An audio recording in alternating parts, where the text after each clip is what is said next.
Welcome to Reddit Reads r/ProRevenge. Our first Reddit post is from Mealworm. Why you shouldn't brag about your illegal activities to people that don't like you much. I started renting a house about 5 years ago.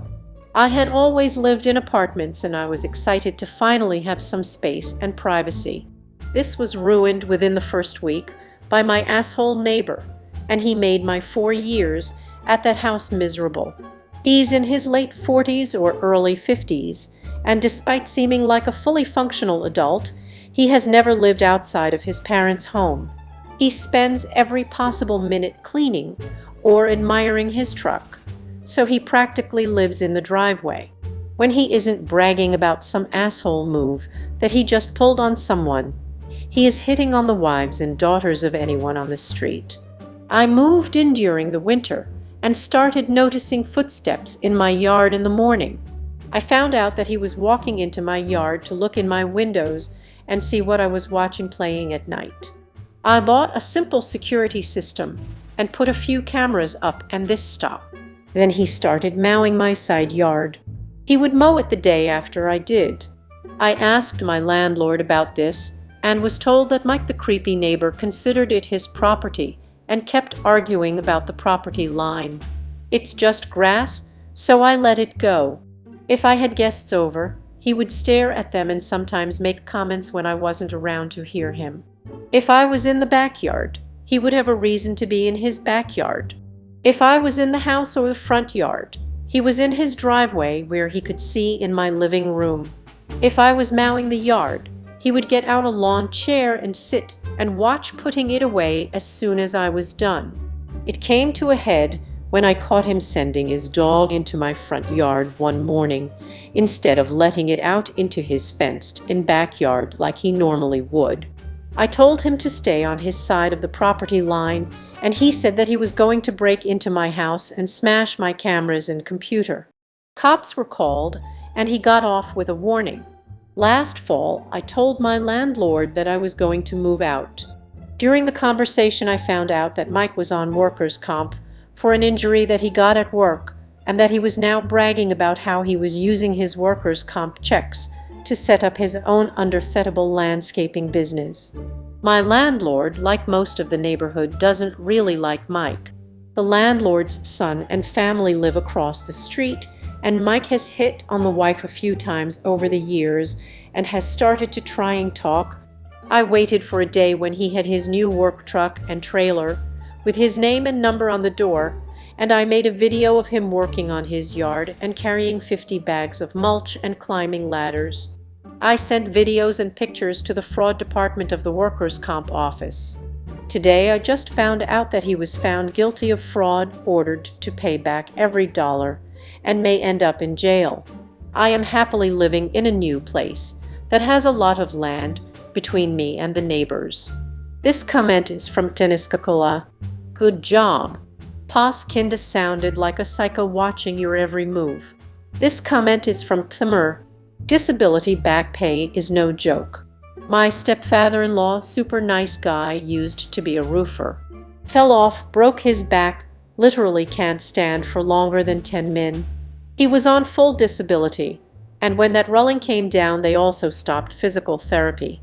Fast forward 8 years, and there was quite a storm. It broke a large branch off a tree that stabbed through the roof of his house into the marital bed right between them as he was just getting up. I get called over to help dislodge this branch tall enough that it looked like a smaller tree growing out of the bed. The object was to seal the hole as the storm was still pouring in the rain. We chainsawed the branch, and I tried to tarp the hole. As you might imagine, this job is in his wheelhouse, and I'm screwing it up. Eventually, he mustered enough strength to climb up there. I already was up there.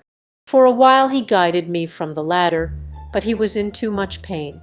I helped him the rest of the way up. He sat there on the roof while I did what he told me. After enough rest, he got himself down, then I came down. The local news apparently filmed him on the roof and then getting down. Months later, he's up for fraud. They cut him off and we had to go to court. Fortunately, the news filmed more than they aired, so we had evidence not easy to get that showed me up there too. He didn't even get back pay for the almost year they cut him off. They wanted him to pay back everything, including penalties, that added up to just under $1 million. It blew us all away that the disability was because he could stand for long periods, and they cut him off because he climbed down a ladder and sat on a walker chair somehow meant he'd been faking it. This comment is from Field Marshal Rommel. Love it. Mike sounds super creepy looking in your windows and shit. Did you close your blinds when you found out he was watching you? Now, a word from today's sponsor. Surfshark is an all-around VPN solution that can do everything from torrenting as well as streaming to browsing the dark web.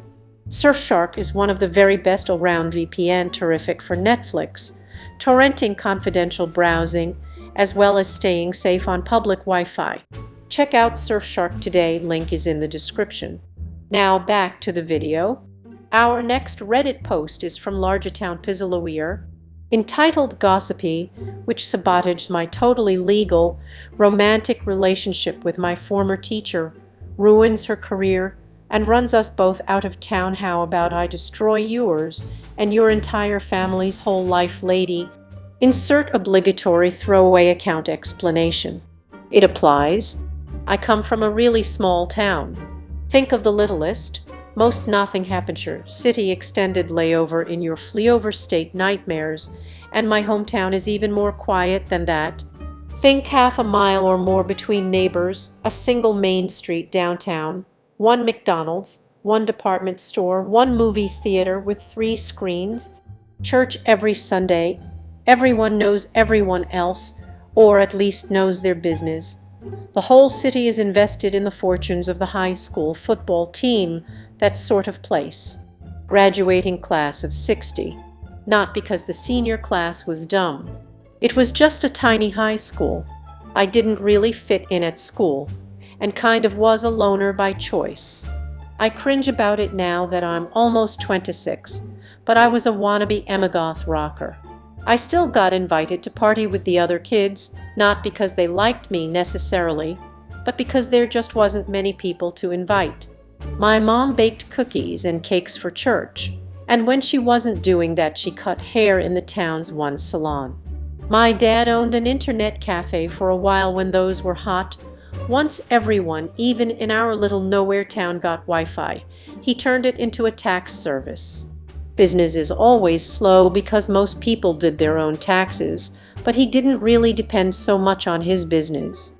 He served 20 years as a petty officer in the Navy, and so he and Mom got by on his pension. In high school, I worked at the private burger place that competed mostly unsuccessfully against the town's single-chain fast food restaurant. My boss always told me I should ask my mom to cut my hair to stop looking like a dang girl. No thanks, old man.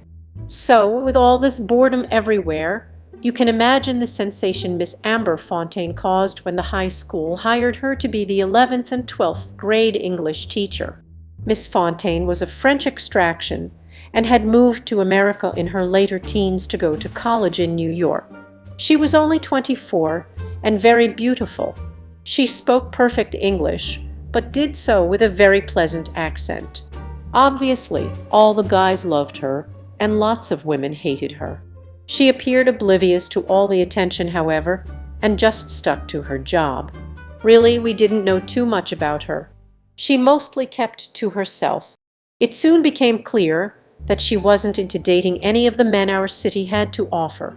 Much later on, I found out that she had just taken the job in our small town to gain experience with a future goal of being a college professor in a big city. A sort of 2-year plan.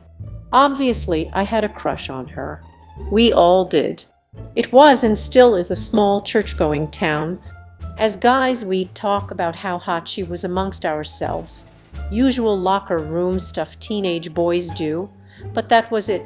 My one real out-of-school experience with Miss Fontaine was when she stopped by the burger joint I worked at and saw me working there. She told me I had a nice smile, and that she wished I smiled more because in school I was always frowning because I was in my emo everything sucks phase. When the food preppers came up with her food and handed it to me to give to her, I was impressed and not at all surprised that she ordered a salad. She didn't strike me as someone who ate the greaser slop we sold there. In school the following Monday she smiled at me in the hall and I smiled back. Then she said, "You're learning," but not in a condescending or patronizing way. Just a fun, kidding way, and I exchanged a smile with her every time after that. And that was the extent of my great high school romance with Ms. Fontaine. Exchanged a few hellos and smiles during my senior year when I was 17. Things changed the following year, though. I was 18 and still working at the burger joint when Miss Fontaine comes by the restaurant. "Oh, hey, Op," she says and asks with real seriousness, "Are you going to college?" I tell her the truth. I'm working with my band. I cringe about this period in my life too, playing guitar and saving money for community college. Only sort of truth about the last thing. Honestly, most of my money I spent on weed and ecstasy. I was the main vocalist in addition to being guitarist, and our band's only other members were Jerry the bassist and Gabe the drummer. Both of them were just out of high school like me. And like me, they had no plans to go to college. Gabe worked at the same burger joint as me, and Jerry, who had been one of my best friends in high school, ironically worked at the chain fast food restaurant down the street from my restaurant. Our lives at this time revolved around wasting our youth, skateboarding, getting high, and playing in our punk band. We liked to think that we played an emo punk metal fusion, but looking back, our sound hasn't aged well. Miss Fontaine tells me that now that she's in her second year of teaching, she has a better sense of how to do things. She tells me that she wished that her current students were as well behaved and put in as much effort as me. I earned mediocre grades throughout school but consistently earned an A in English because I liked to read. She says she'll see me around. A few days later she comes into the restaurant again, and we get to talking, and she asks me if I'd like to go to a movie. I can tell she's bored because there's really no one her own age for her to hang out with in town, or if there are, they're all lame. I think we both get the feeling that it's natural we should hang out. And now that I was completely out of high school, and she wasn't my teacher, and we were both adults by this time, I was newly 18, and she had just turned 25. So that's how it started. We'd meet up in the early evenings, totally innocent, and go to the movies or to dinner at the one good restaurant in town. Miss Fontaine was cool about letting me slide when it came to paying for our dates because she knew I made minimum wage. It was actually me who started to push our relationship to the next level. After a while I started to hold her hand when we walked places, and finally we started kissing. Never in front of anyone. She taught me a lot of French words and phrases over the next summer and fall while we were going out. My parents knew I was sort of dating my former teacher, but since it was keyword former, they didn't really raise any stink about it. Miss Fontaine would always try to convince me to go to college, but she did see our band play a few times when we got a rare gig at the roller rink, and she was nice enough to not tell us what she really thought of us lol. We didn't have sex until we had been dating casually for nearly 2 months. That was my idea too, but she admitted that she really liked me, and she wanted it to happen ever since we reconnected earlier that year, after I had graduated. I'm not the kiss and tell type, but my bandmate sort of knew that the dynamic in my relationship with Miss Fontaine, she had been amber ever since we first made out, had changed. They appeared cool with it. I stopped doing so much dope and really began putting money away to save for college. The JC near my house was super cheap. Amber would often tell me she thought about applying there for work, but said that she really wanted to move to the West Coast. Eventually, she told me she'd like me to come with her.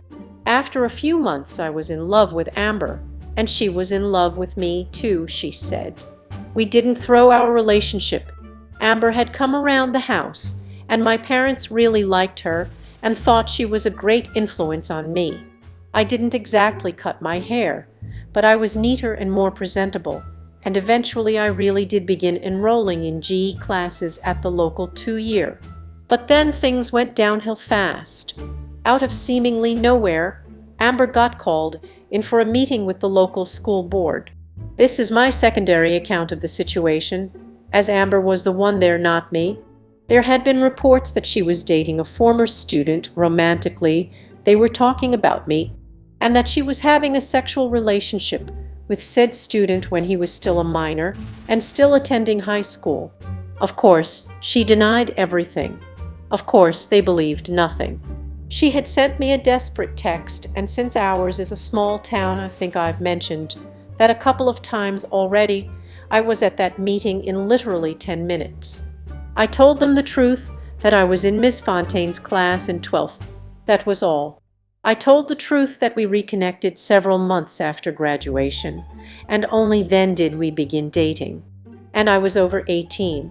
The opinion of the board was essentially, look, son, we appreciate the noble effort you're making to defend your friend's honor. I insisted that I was telling the truth and not trying to cover anything up. After a lot of tears, Amber was simply warned that it wasn't becoming of a teacher to be seen with students outside campus, even if they're former students. And we assumed that was all. We were really wondering who complained about us, or who would make up tales about us having sex while I was still a minor and a student of Amber. I was staying at Amber apartment by this time. I kicked in a portion of the rent, of course. I had even met her parents, albeit only on webcam. They're good people. They don't speak a lot of English, but Amber filled them in on missing pieces. They knew my age and they were cool about it. We assumed it was just small town gossip and that it would blow over. Boy, were we wrong. Over the next several weeks after Amber meeting with the school board, vicious rumors started to spread about her. I won't insult your imagination. You know what people were saying. One day my boss at the burger joint just told me he had to let me go. Some flim-flam excuse about the store losing money, and my hairstyle was driving away customers. Whatever, dude. Amber told me it wasn't my fault and promised to support me while I looked for another job. But then one day she got fired too. She was working as a probationary teacher. It meant that during her first 2 years, she could be fired for any reason, and actually, no reason had to even be given. Explanations were for those who earned tenure. We both knew why she was getting fired, but the district strongly implied that it was simply because she was an ineffective teacher. In her defense, I looked at the data on the district website. Her numbers were far above the state average, and to this day, since her departure, those same scores have nosedived. Amber told me that students tended to respond well to her, and she was very popular among the students. It was true that she was immensely popular when I was a student, and I'll assume the same carried true the year after I graduated. Aside from the obvious fact that she was eye candy, she was simply a good teacher and a good person, and that's why the kids liked her. Lots of students threatened to riot when she was fired, but being the non-dramatic, non-attention-seeking person she is, Amber asked them to just focus on their studies and doing well, and helping their new teacher adjust when he or she arrived to take her place. My dad told her she ought to sue the district, but Amber didn't want the drama. Besides, she said she was allowed to resign so that it wouldn't show up on her record as her having been fired. Also, she said that the district promised not to try to revoke her teaching credential. Her own parents suggested maybe she ought to come home to France, but she insisted on sticking it out in America. My parents were cool, in that they offered to let her move in with us while she figured her life out. She's lucky that her parents are well off because they gave her some money to relocate to California. She asked me please to come with her, that she loved me, and we could start new there. I've always wanted to move to California, so I jumped at the chance. My parents were happy that I was in a relationship with a good person who obviously cared about me and gave us some money too. We got an apartment together in the Los Angeles area. Neither of us drove, so we both got bikes to get around. Our new area was a world apart from my old life. I immediately enrolled in a local community college and got a job as a waiter in a popular French restaurant. Our gimmick was that some of the servers actually spoke French. Over the last several months, Amber had taught me a lot of French, so I was a popular server in that restaurant because I gave it authenticity. Unfortunately for Amber, the school district misled her about her teaching license. When they promised not to have her license revoked, they spoke the truth, but they left out the part where they would attach an official reprimand to it that accused her of inappropriate relations with students under her charge. So, whenever Amber applied for teaching jobs, this would immediately come up as a red flag on her applications. Another surprise red flag was that schools that she applied to would notice that she was fired from her last job. "No, I wasn't," she'd say. "I resigned." "Yeah, but it says here you were forced to resign to avoid termination for cause." Amber is 7 years older than me, but I think in some ways I know a lot more about how nasty Americans can be than her.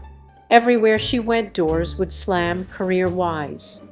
She appealed to the state teaching license organization, and they said they'd look into it, but months later nothing came up. Calls to her former school resulted in her getting the runaround. No one knew anything. So for the next several months I was paying our day-to-day bills and helping to support Amber, though I must acknowledge that the loans both our sets of parents gave us helped tremendously, and we couldn't survive without them. Finally, one day Amber tells me, "You know what, FCK, trying to teach public school." Oh, and I'm pregnant. So 2 pieces of good news. Many months later, Amber and I are happily married. Wedding was beautiful in sunny Los Angeles. Amber parents and mine and our families all attended. We had a pregnant honeymoon in France. We now have a son, Richelieu. I am closing in on earning my AA in information technology. I've been promoted to maitre d' at the restaurant and have health benefits for my wife and son. We live in a studio apartment, but at least it's a huge studio, and it's enough for now. Amber stays home with the baby, but she also teaches online English and French courses for a private school. So, even though she's blacklisted from teaching in the public 12 district, she can still teach, which is her passion. More months pass, and I got my first job in it troubleshooting computers for a small company downtown. I make double what I used to at the restaurant, and my employer has a program where I can finish my BA while I work, and they will subsidize 50% for free, and the other 50% they will dock from my pay in small monthly installments. Sounds like an amazing deal, and I take it. We move to a bigger apartment. Amber is making her awesome contribution both as a mother and to our finances with her tutoring. We are planning for her to eventually go back to school for her graduate degrees. Oh, more good news up. I'm pregnant again. Life is sweet, haha. So while everything is going awesome, she was at a local school board meeting with her neighbors regarding a bill proposal to hire more teachers. Apparently, over the past few years, the population has grown and the high school needed to expand. So now it's a 2-horse town, Mom says. While she was at the meeting, my mom ran into Jerry's mom. Jerry, the bassist from my old band that I quit once. I got into a serious relationship with Amber. My mom never met Jerry or his mom, or at least in a way that connected them to me. The reason was because I never brought Jerry around our house. Because for a couple of years, Jerry was my drug supplier. He had the hookup for anything you wanted. Well, what does all this have to do with anything? My mom doesn't know Jerry's mom, but she hears her and some other lady talking about me and Amber. My mom heard them saying that Jerry had been the one to tell everyone about Amber and me supposedly having sex before I graduated, and his mom went straight to the school board. Their names as informers were protected under confidentiality. I had lost touch with Jerry over the years and had stopped playing music with him long ago. I knew he resented all the time I was spending with my chick. It's a shame because he used to be such a good friend of mine. It sucked that he was behind getting my now wife and mother of my child and soon-to-be children fired from her career. Jerry's mom was a teacher at Amber's former school of employment. It became a joke, of course, that his mom had such a huge stick-up hers regarding prim and proper behavior and was a goody two-shoes teacher whose didn't stink. Yet her kid Jerry, a student at her school, is basically the biggest drug dealer in town. Also, looking back, I know he had a crush on Amber too, and probably always resented that I got to be in a relationship with her while he didn't. Maybe it's because she knows quality, you jerk. I was interested to learn that Jerry's mom was now on the school board. I didn't tell Amber about all this right away. I just asked her to tell me what she remembered about Mrs. Jerry's mom. She told me that Jerry's mom was always really mean to her, and often one of the main instigators in getting everyone, the adults on campus, to exclude her from teacher social activities. It's one of the main reasons why Amber didn't make friends with the other teachers. Amber tells me that the male teachers tended to be nice to her at first, but female teachers overwhelmingly despised her before they even knew her. Jerry's mom, Amber told me, was also the teacher she knows who started a petition not to renew her contract for even a second year at the school. This was the first I heard about this. Evidently only a few female teachers signed the petition, but the petition was placed in Amber's permanent file as evidence that the staff lacked confidence in her. They were basically setting her up to be fired even though she was doing a good job teaching, and the students liked her. Well, I'm more Cali than Iowa these days, but I still keep in touch with a few kids now grown up I knew in school, including Gabe, the drummer from our old band. From what I hear, Jerry manages the burger joint I used to work at because the old guy who owns it retired. I have a social media account, but only use it to contact people in emergencies. I never update anything. My profile is practically blank online. I'm not one of those people who checks it daily or uploads pics of my lunch. Didn't post about marrying or having kids or moving to law. I told the people that matter directly. Jerry was still my friend on social media even though we stopped talking ages ago, so I clicked on his profile. Yep, he definitely managed my old place of employment. I clicked on his friends and family's profiles and recognized his mom, my old history teacher. She was on the school board now, sanctimonious as ever. I think I mentioned before that I came from a small town. And in a small town, there often isn't anything for bored kids to do other than do dumb stunts and do drugs. And for the biggest loser kids of all group that included me, we were dumb enough to record ourselves partying and talking and doing the aforementioned drugs. That's exactly what my band used to do all the time. Whenever we had a show, we'd go around taping ourselves using our cell phones. We'd take video of us rocking out, skating, drinking beer in the vacant lot, and take video of us getting high. We'd also talk to the camera. I haven't thought about the old recordings in years, but I never erased them from my old phones. I'm the kind of guy who hoards his old cell phones, not because I think they'll increase in value or that I find them especially interesting, but I kind of think of them like file cabinets of my past because I don't erase anything.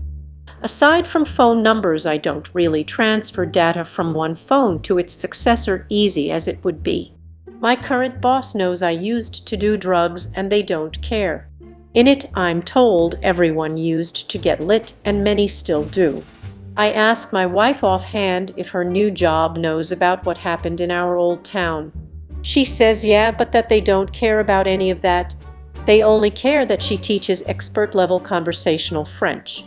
That's what their clients, many of them traveling professionals, demand. Many of her co-workers, she tells me, had real felonies on their records, but her employer was a firm believer in rehabilitation. Copacetic.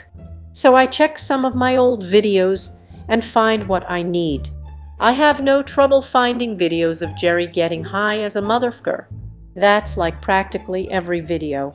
And in practically every video, he brags about how his parents know he's a druggie and a dealer and want to ship him off to the army and make a man out of him. The video I really want is... Nope, it's not on this phone. Maybe the LG nope.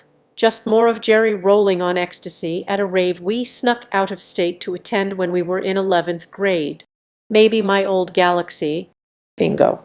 Jerry talks about how his mom knows all about his drug use and sometimes even smokes weed herself with his dad, and how they caught him with cocaine once and yelled at him and his dad kicked his. But then Jerry came home the next day from school to find that his mom was coked out on the kitchen table, and she had called in sick that day.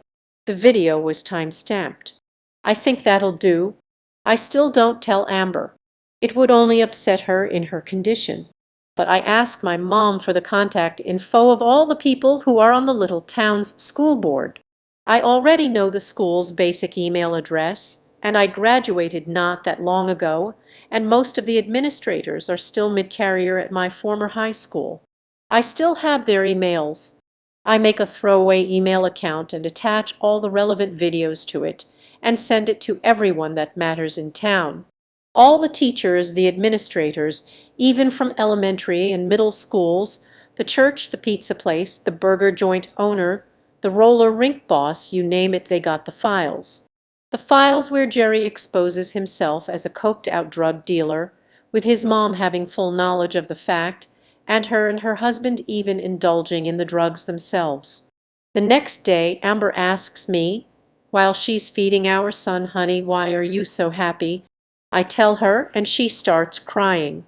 "No, I'm not sad," she assures me. "I'm just so happy you did this for me." Then me, Amber, Richelieu, and our bun in the oven go for a walk because it's such a nice day. Still need a haircut. Not getting one. Do I even need to say what happened afterward? All this ancient history shouldn't matter. But in a small town, it's devastating. The videos are just of Jerry talking trash. Who knows if he's even telling the truth? Doesn't matter. In a small town, gossip becomes gospel. Kind of like how everyone believed Amber and I were king before I turned 18, even though that was zero true, and they ran us out of town on a rail. My parents had to endure the fallout of my disgrace when I left town years ago with that French tramp, as all the idle busybodies have dubbed my wife. Mom and Dad made their peace with it and have numbed themselves to the slurs and always stood up for us. They are what's good about small-town America. Jerry got fired from his job. Police searched his house with it, is to say his mom's house, and found a lot of drugs. Evidently when the rumors went flying that Mrs. Jerry's mom had a drug-dealing son, kids busted for drugs at the high school caved under pressure to admit who hooked them up. Oopsie. So he was telling the truth. Jail for you, you clocking duckabug. His mom was summarily dismissed from her job along with all the appropriate blacklisting that being a drugabusing, children-endangering, fraud-committing public official entails. My mom wasn't clear on the details, but there's a possibility she had her husband might face jail time too. It came out that Jerry's dad had been cheating on his wife for years with a woman from the church. Jerry's whole family are persona non grata. They want to leave town but can't pending court case. Until then, they'll just be hated to their face. I'll hate them from across the country. Small town. Everyone knows everyone. Or at least their business. Which means sooner or later word will slip. IDGAF. Jerry, you listening? Good. Come at me, bro. This comment is from Psychopathy. I'm so glad you and Amber are still together. Great job sticking it out and sticking it to them. I live in small town Iowa, and my graduating class had 47 people. This comment is from Nur. I'm French and still not over the fact that one of his kids is named Richelieu. Poor kid. This is one of the pieces of the story that makes me doubt the story. Dude, literally no sane French person would name their first or second of third whatever born Richelieu. Good writing style and entertaining story nonetheless.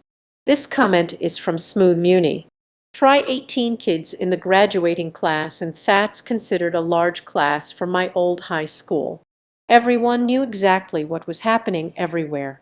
That was Reddit Reads r/ProRevenge. If you like this content, please subscribe and click the bell icon so you are notified of new uploads. We upload new videos every day. Also subscribe to our Patreon, as that will help us a lot. See you next time.